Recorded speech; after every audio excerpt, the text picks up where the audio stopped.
नमस्कार, मैं हूं प्रशांत चुरहे। खतरनाक कोरोना के खिलाफ ये जंग जारी है, लेकिन इस जंग में हम सबकी भी तो जिम्मेदारी है।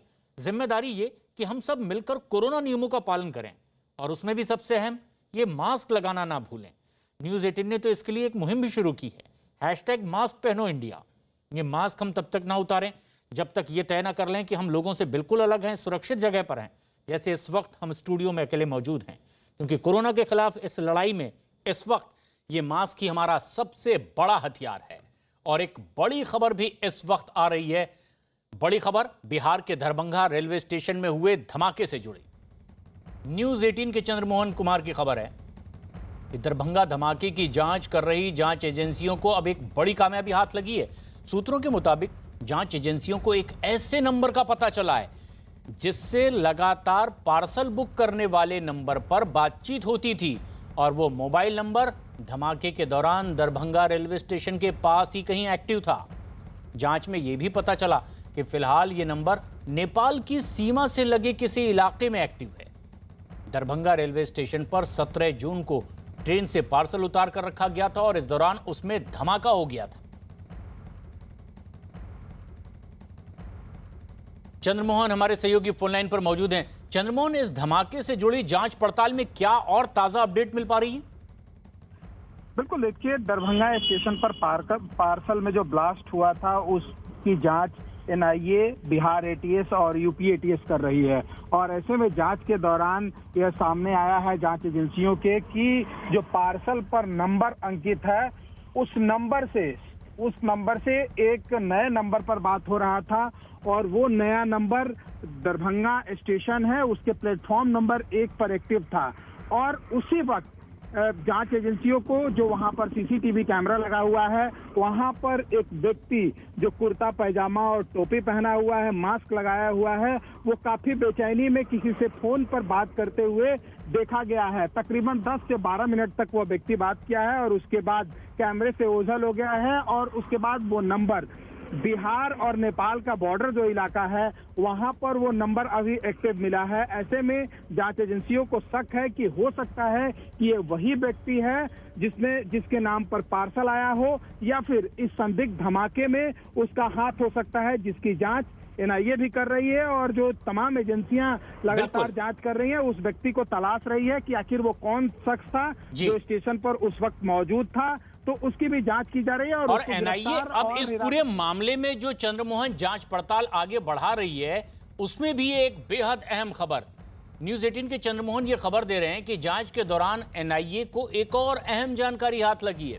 सूत्रों के मुताबिक जांच के दौरान यह भी पता चला है कि कुछ महीने पहले ही इसी तरह का पार्सल सिकंदराबाद से दरभंगा आया था, और यह धमाका भी उसी तरह के पार्सल में हुआ जो हैदराबाद के सिकंदराबाद से बिहार के दरभंगा पहुंचा था।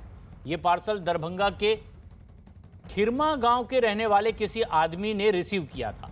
सूत्रों के मुताबिक उस बार भी भेजने वाले का नाम और रिसीव करने वाले का नाम वही है जो इस बार पाया गया, और इसके बाद एनआईए ने आरोपी की तलाश अब और तेज कर दी है।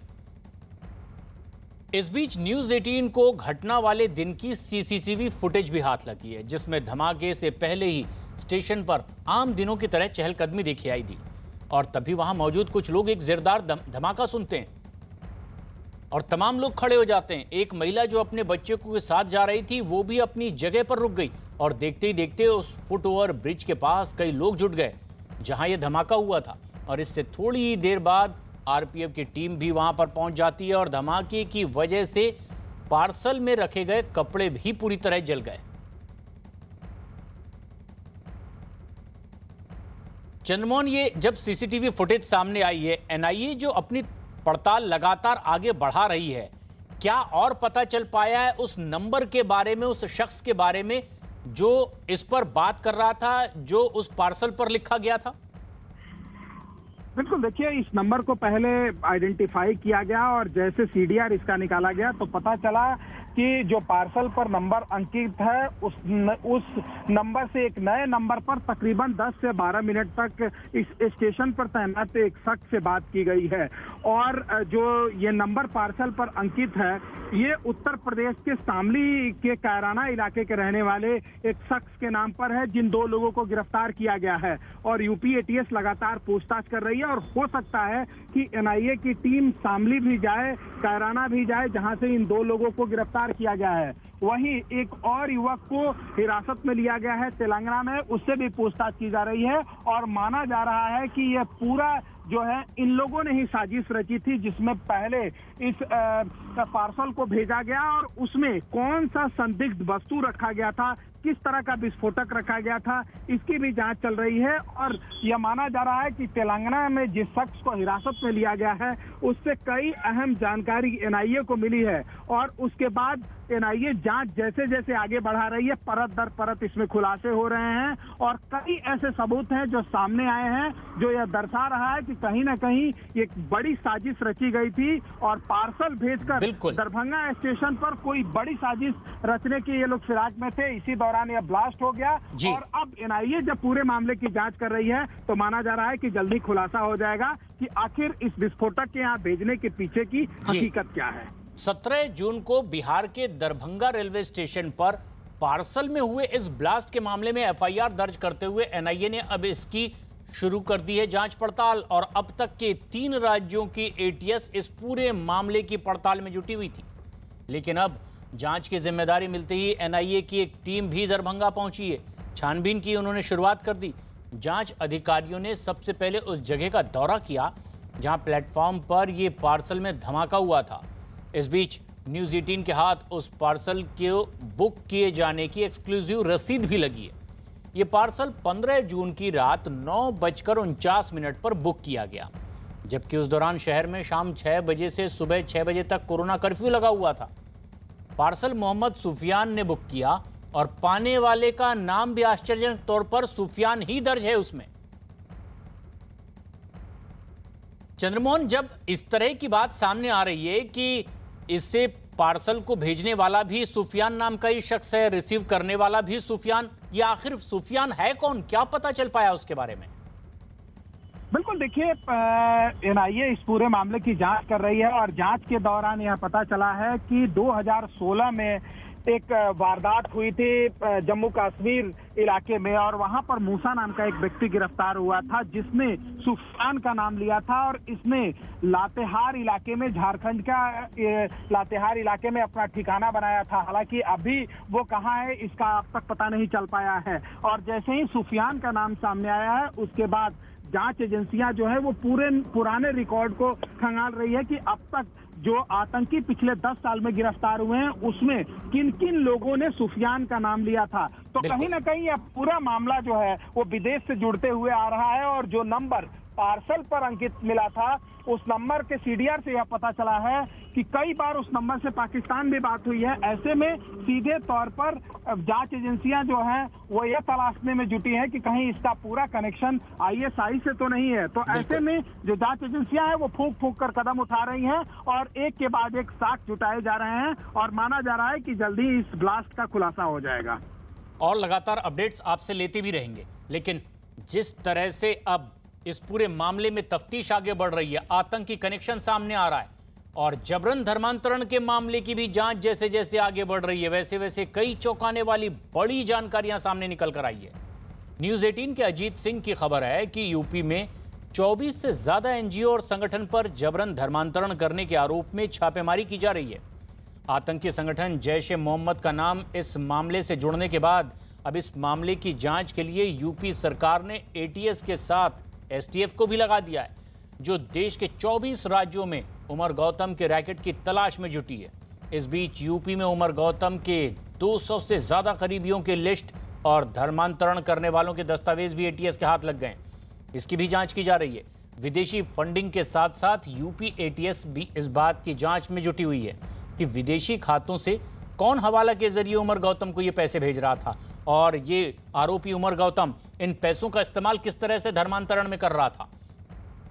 इस मामले में आरोपियों पर एनएसए के तहत कार्रवाई की तैयारी भी की जा रही है। राजीव सिंह हमारे सहयोगी इस वक्त हमसे सीधे जुड़ रहे हैं। राजीव, अब तक की जांच पड़ताल में कौन सी और नई बात सामने आई?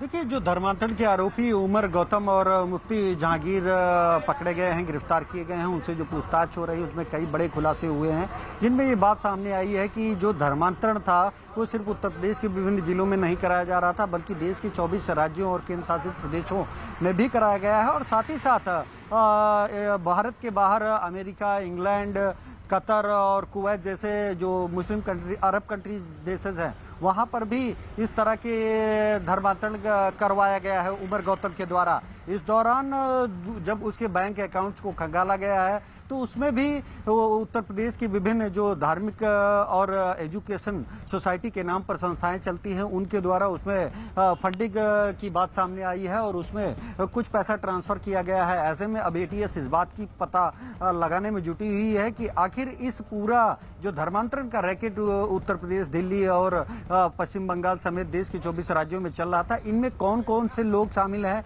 जिनके जरिए एक मुहिम के तहत, एक एजेंडे के तहत पूरे देश में धर्मांतरण कराया जा रहा था। क्योंकि इस दौरान जो सबसे बड़ा खुलासा ये हुआ है कि इसमें न सिर्फ एजुकेशन और वेलफेयर के नाम पर चलने वाली सोसाइटीज ने फंडिंग की है, बल्कि कुछ ऐसे राष्ट्र विरोधी संगठन भी हैं जिनके द्वारा फंडिंग की गई है। तो ऐसे में टेरर फंडिंग की भी एक कुछ सबूत मिले हैं, जिनकी तस्दीक के लिए लगातार एटीएस जो पूछताछ में लोग बात सामने आई है उसकी तस्दीक के लिए संबंधित स्थानों पर छापेमारी कर रही है और उन दस्तावेजों को कलेक्ट करने की कोशिश कर रही है, जिनके आधार पर ये साबित किया जा सके कि जो ये धर्मांतरण का इसका तार है, इसका सिर्फ देश ही नहीं बल्कि विदेशों से भी जुड़े हुए हैं। ऐसे में और इसी मामले में ये पड़ताल लगातार आगे बढ़ती भी चली जा रही है। राजीव, आप बने रहे हमारे साथ, लेकिन अब जैसे जैसे ये पड़ताल आगे बढ़ रही है, जबरन धर्मांतरण के मामले में एटीएस को अब कुछ और सबूत भी हाथ लगे।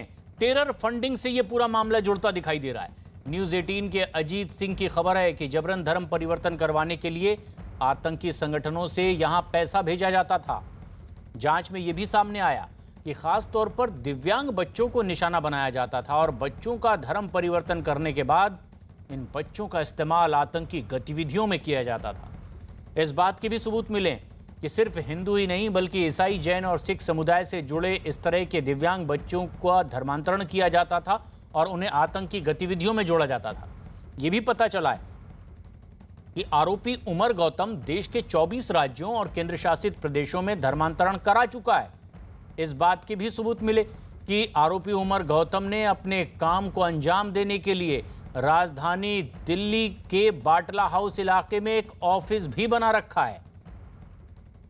राजीव, अब यह सबसे खास बात है कि देश के 24 अलग अलग राज्यों में इस तरह से वो धर्मांतरण करा चुका है और मामला अगर यूपी एटीएस देख रही है, उसकी जांच पड़ताल कर रही है, तो दिल्ली में इसने जो अपना दफ्तर बनाया वो किस मकसद से बनाया था?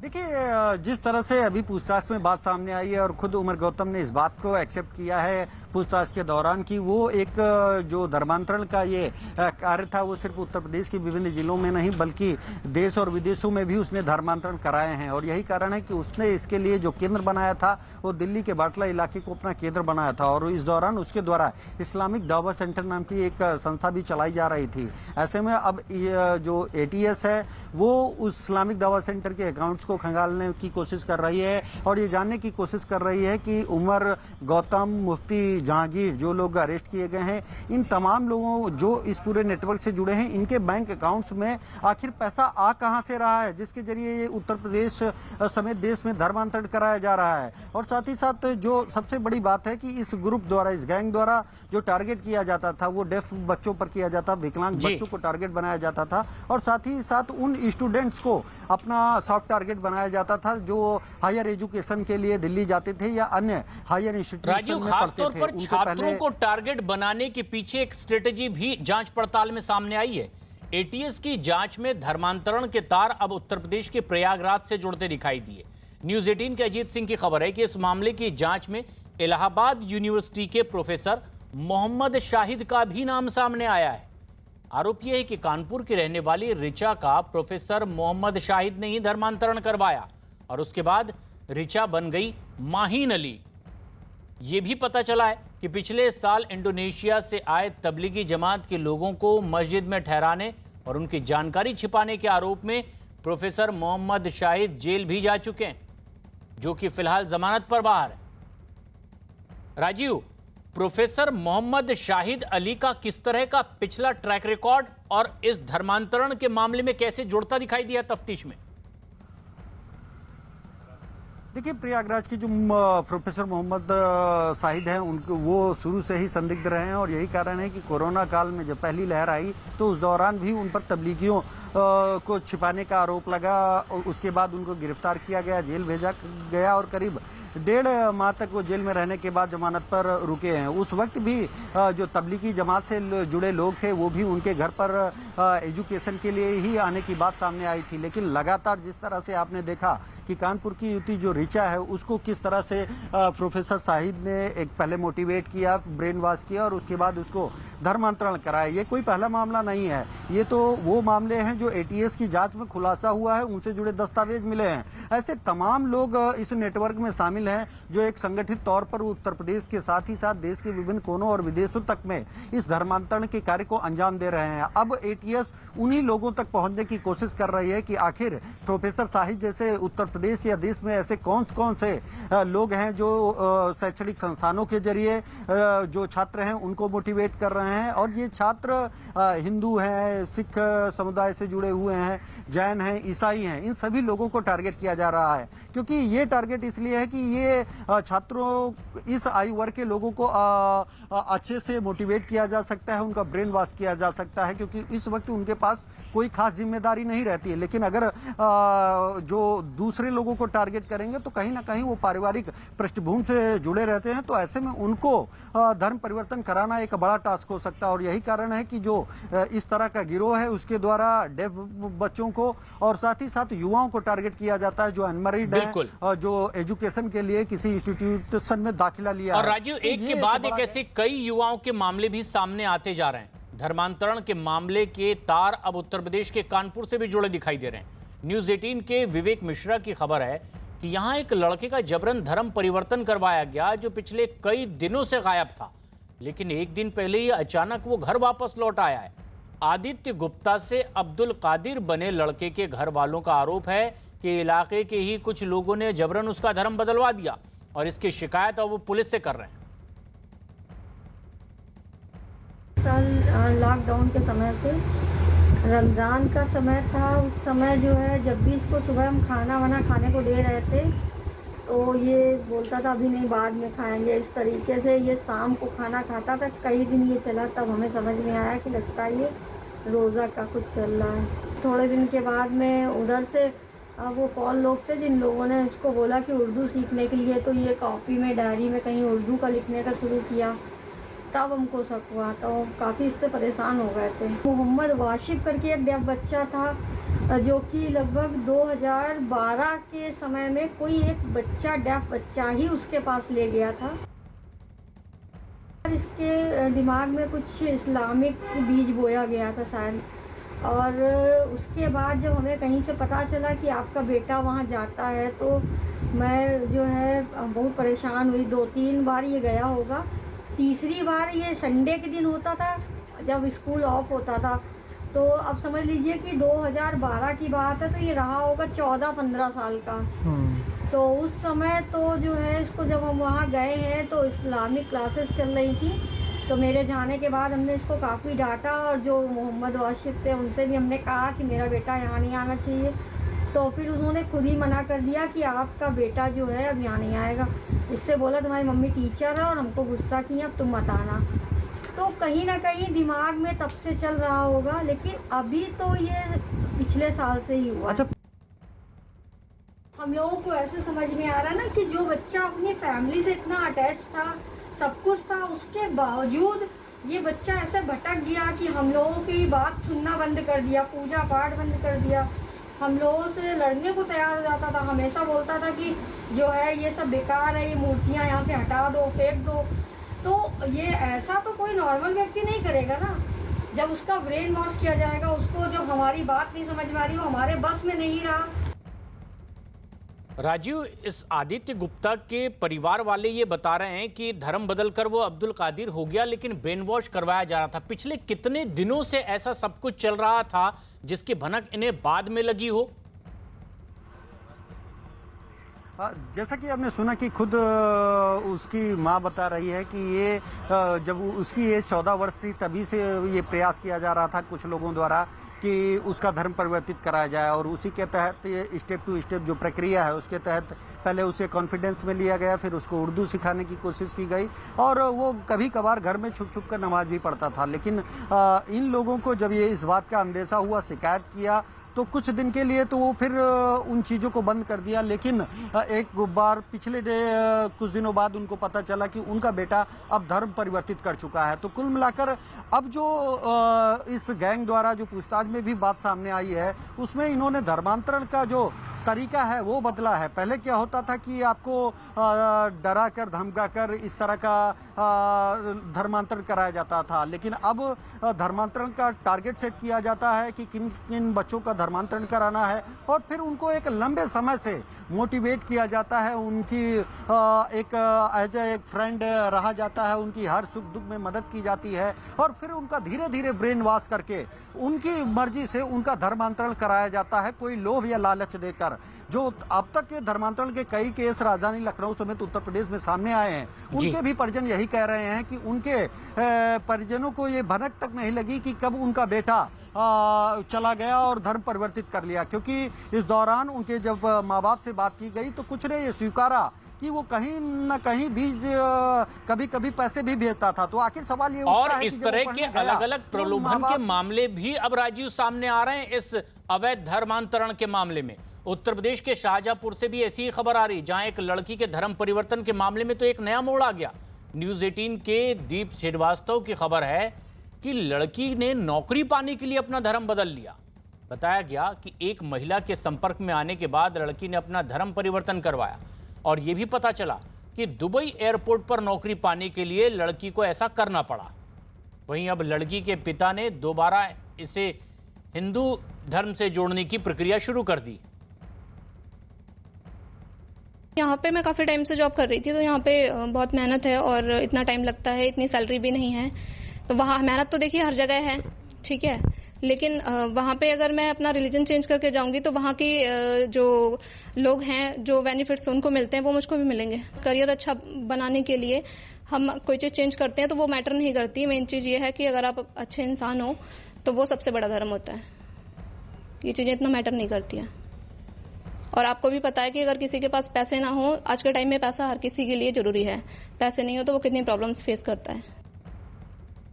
शाहजहांपुर में कोई इस तरह की कोई बात संज्ञान में नहीं आई है कि कहीं कोई इस तरह गतिविधियां हो जिसमें जबरदस्ती धर्म परिवर्तन कराया जा रहा हो। जहां तक अभी हाल में कुछ चैनल्स पे कुछ खबरें प्रकाश में आई थी, उसमें एक तिलहर का एक प्रकरण है जिसमें उनके महिला के फादर से बात हुई है, और उनके द्वारा ये बताया गया कि केवल नौकरी पाने के उद्देश्य से उसके द्वारा एक ऐसा प्रमाण पत्र बनवा लिया गया था जिसको वो सरेंडर भी कर रही हैं। उल्लेखनीय है कि गत माह ही उस महिला का विवाह भी हुआ है, और सजातीय व्यक्ति से ही, पुरुष से ही उसका विवाह हुआ है, और इसमें कहीं कोई धर्म इत्यादि परिवर्तन की कोई बात नहीं है। लेकिन ये तमाम मामले सामने आने के बाद उत्तर प्रदेश सरकार में अल्पसंख्यक मामलों के मंत्री मोहसिन रजा ने भी इस पर अपनी प्रतिक्रिया दी। साजिश है हमारे देश के खिलाफ, हमारे देश में एक माहौल ख़राब करने की, और ये साजिश उन लोगों के दौर में शुरू हुई थी जो लोग आज हाशिए पर पड़े हैं। इसमें कांग्रेस है, उत्तर प्रदेश में समाजवादी पार्टी की सरकार थी। इन सब के दौर में धर्मांतरण को लेकर इस तरह के लोग उगे थे, और जिसमें जाकिर नाइक भगोड़ा भागा हुआ है, उसको लाने के लिए एजेंसियां हमारी लगातार प्रयासरत हैं। और उत्तर प्रदेश में आदरणीय योगी जी के नेतृत्व की सरकार है। यहाँ पर साफ तौर पर हमने कह दिया कि इस तरह के कोई भी लोग बख्शे नहीं जाएंगे। एक बड़ी खबर भी इस वक्त की, देश में कोरोना के डेल्टा प्लस वेरिएंट के बढ़ते मरीजों ने भी सरकार की चिंता और ज्यादा बढ़ा दी है।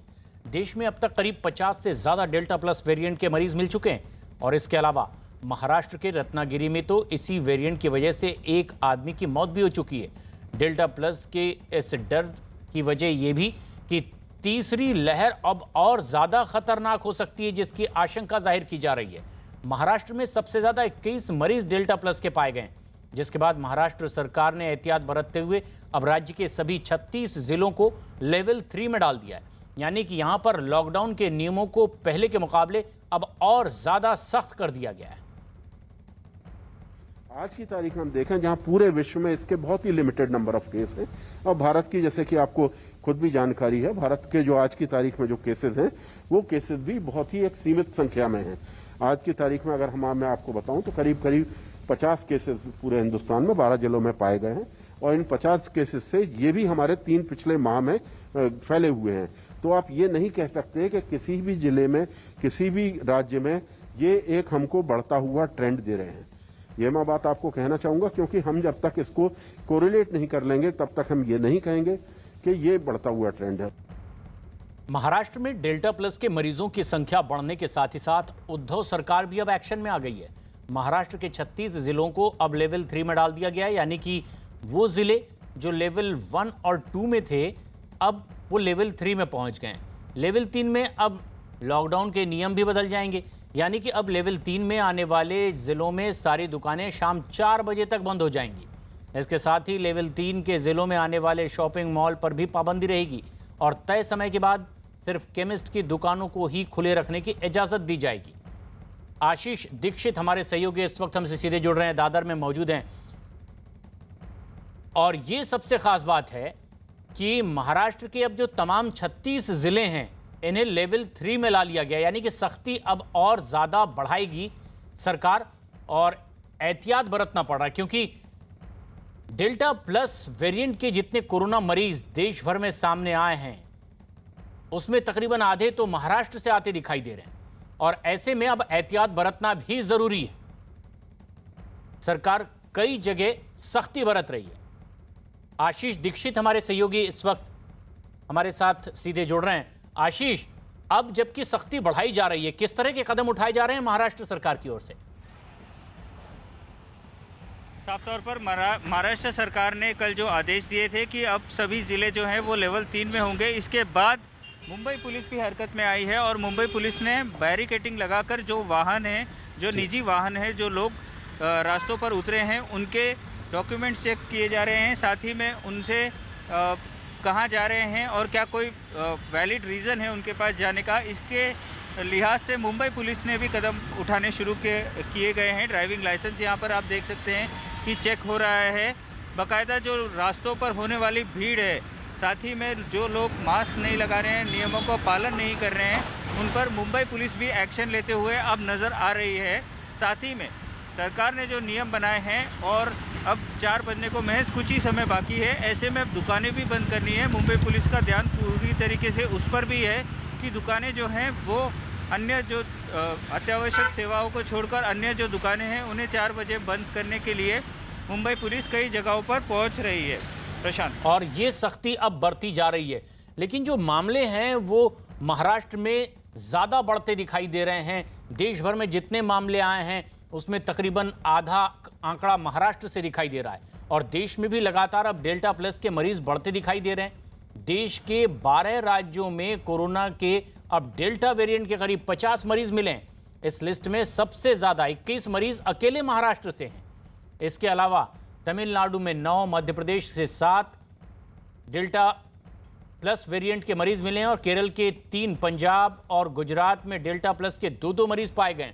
इसके अलावा ओडिशा, राजस्थान, जम्मू और कर्नाटक में 1-1 मरीज मिला है। जानकार मानते हैं कि तीसरी लहर आई तो ये डेल्टा वेरिएंट और ज़्यादा खतरनाक रूप ले सकता है। किस तरह की दिक्कत और ज़्यादा बढ़ सकती है आशीष, विशेषज्ञ क्या कह रहे हैं, जहां महाराष्ट्र में इसके लिए विशेष तैयारी भी चल रही है? साफ तौर पर महाराष्ट्र के जो टास्क फोर्स के मेंबर्स हैं उनका ये कहना है कि अभी मौजूदा हालात में महाराष्ट्र में करीब 5 से 7 लाख मरीजों को अस्पतालों में कोविड जंबो कोविड सेंटर्स में रखे जाने का प्रावधान अभी तक है, या व्यवस्था कहें तो व्यवस्था अभी है, लेकिन आने वाले 2-3 महीनों में इसे बढ़ाकर करीब 15 लाख मरीजों को एक साथ महाराष्ट्र में रखा जा सके, ये व्यवस्था करने में जो मेडिकल टीम है, स्वास्थ्य मंत्रालय है, वो लगा हुआ है, ताकि अगर मरीज़ बढ़ते हैं, तीसरी लहर आती है, खासकर जो बच्चे हैं अगर वो प्रभावित होते हैं तो उनके लिए एक अलग से हॉस्पिटल्स में जो वार्ड्स हैं बच्चों के, वो बनना शुरू हो गए हैं। सरकार कोई भी बताना चाहेंगे कि कोई भी लापरवाही बरतने के मूड में सरकार नज़र नहीं आ रही है। साथ ही में जो टास्क फोर्स के मेंबर हैं उनका अंदाज़ा ये है कि जो तीसरी लहर आएगी उससे 50 लाख मरीज़ तक प्रभावित हो सकते हैं, जिसे लेकर सरकार ने अभी से एहतियातन जो कदम है उन्हें उठाना शुरू कर दिया है। प्रशांत, बिल्कुल, और ये तैयारियां तो है ही, लेकिन आप नजर बनाए रखें किस तरह के अपडेट्स और सामने आएंगे। आपसे लेंगे कोरोना के इस डेल्टा वेरिएंट पर वैक्सीन कितनी कारगर होगी, अभी तक ये साफ नहीं हो पाया है, और यही वजह है कि सरकार की चिंता बढ़ी हुई है। स्वास्थ्य मंत्रालय के मुताबिक डेल्टा प्लस पर वैक्सीन का असर जानने के लिए और ज्यादा डेटा की जरूरत होगी। We are doing the same test that we have done for alpha, beta, gamma and delta, looking at the laboratory test to check the vaccine effect. And this is ongoing, and we should have this results in about 7 to 10 days time, whether the vaccine is working against the delta plus. This will be first results in the world. It's not available yet anywhere. Corona के delta plus variant के मरीजों की बढ़ती संख्या को देखते हुए केंद्र सरकार ने अब प्रभावित राज्यों को चिट्ठी लिखी है और इसके लिए अहम निर्देश भी दिए हैं। केंद्र सरकार ने आंध्र प्रदेश, गुजरात, हरियाणा, जम्मू कश्मीर और तमिलनाडु समेत 8 राज्यों को यह चिट्ठी लिखी है और डेल्टा प्लस की रोकथाम को लेकर तुरंत कदम उठाने के निर्देश भी केंद्र की ओर से राज्यों को दिए गए। केंद्र सरकार की तरफ से राज्यों से कहा गया है कि भीड़ भाड़ वाले इलाकों में सख्ती बरती जाए, साथ ही साथ लोगों का आपस में मिलने जुलने पर भी रोक लगाई जाए। इसके अलावा बड़े स्तर पर टेस्टिंग, तत्काल ट्रेसिंग और प्राथमिकता के आधार पर वैक्सीनेशन को और तेज किया जाए। डेल्टा प्लस वेरिएंट के बढ़ते खतरे के बीच गर्भवती महिलाओं के वैक्सीनेशन के बारे में आईसीएमआर के महानिदेशक ने भी अपनी बात रखी है।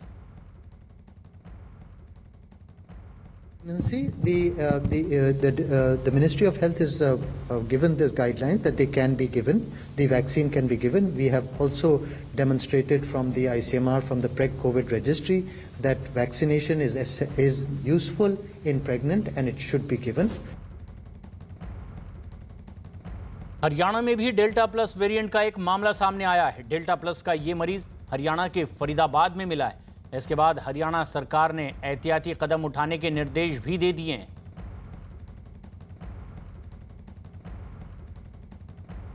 सरकार पूरी तरह से तैयार है और फरीदाबाद में जो पहला मामला आया है, हमने आदेश दे दिए हैं कि उनके 100% जो कॉन्टैक्ट्स हैं उनके टेस्ट किए जाएं और उसकी जीनोम सीक्वेंसिंग करवाई जाए।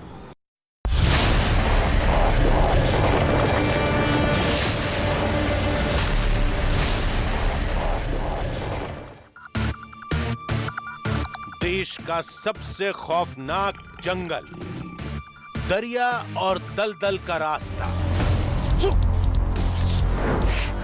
और रात के अंधेरे में सदियों से दिखाई देती देवलोक की एक रहस्यमय रोशनी।